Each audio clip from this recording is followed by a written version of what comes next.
Assalamualaikum warahmatullahi wabarakatuh. Perkenalkan, nama saya Mutmainnah, NIM 19290003, Prodi Manajemen Keuangan Syariah. Baiklah, saya akan menjelaskan sedikit materi tentang perilaku konsumen. Yang pertama yaitu, apa sih itu perilaku konsumen? Perilaku konsumen adalah proses dan aktivitas ketika seseorang berhubungan dengan pencarian, pemilihan dan pembelian, penggunaan, serta pengevaluasian produk dan jasa demi memenuhi kebutuhan dan keinginan. Kemudian ayat yang menjelaskan tentang perilaku konsumen yang pertama yaitu Quran Surah Al-Ma'idah ayat 87 yang berbunyi, A'udzubillahi minasyaitonirrajim. Bismillahirrahmanirrahim. Ya ayyuhallazina amanu la tuharramu tayyibati ma ahallallahu lakum wa la ta'tadu innallaha la yuhibbul mu'tadin. Yang artinya, wahai orang-orang yang beriman, janganlah kamu mengharamkan apa yang baik yang telah diharamkan Allah kepadamu, dan janganlah kamu melampaui batas.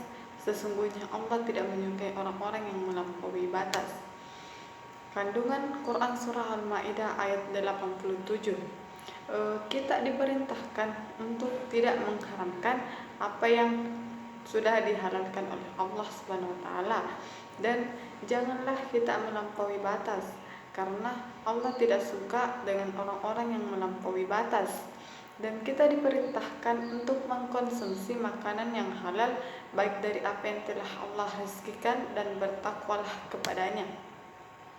Yang kedua yaitu Quran Surah Al-Isra ayat 29 yang berbunyi, Wala taj'al yadaka maglulah ila unukika wala tabsutha kullal basti wataqauda maluman mahsura.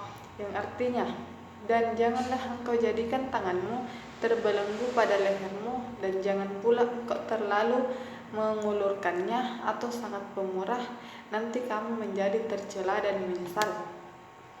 Kandungan Quran Surah Al-Isra ayat 29 yaitu pada surah Al-Isra ayat 29 secara tersirat mengandung arti bahwa dalam konsumsi atau mengeluarkan harta tidak boleh kikir dan tidak boleh berlebih-lebihan atau boros. Hal ini berarti konsumsi tidak hanya selain untuk kebutuhan duniawi, tapi juga untuk memenuhi kebutuhan akhirat. Konsumsi di sini tidak hanya untuk memenuhi kebutuhan pribadi, tapi juga harus ingat kebutuhan orang lain.